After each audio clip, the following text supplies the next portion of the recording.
ทีเรียบอะไปไหนครับ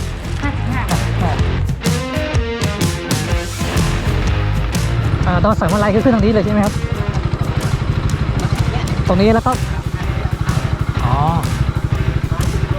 10 กิโลใช่ไหมฮะฝนจะตกก็เดี๋ยวครับ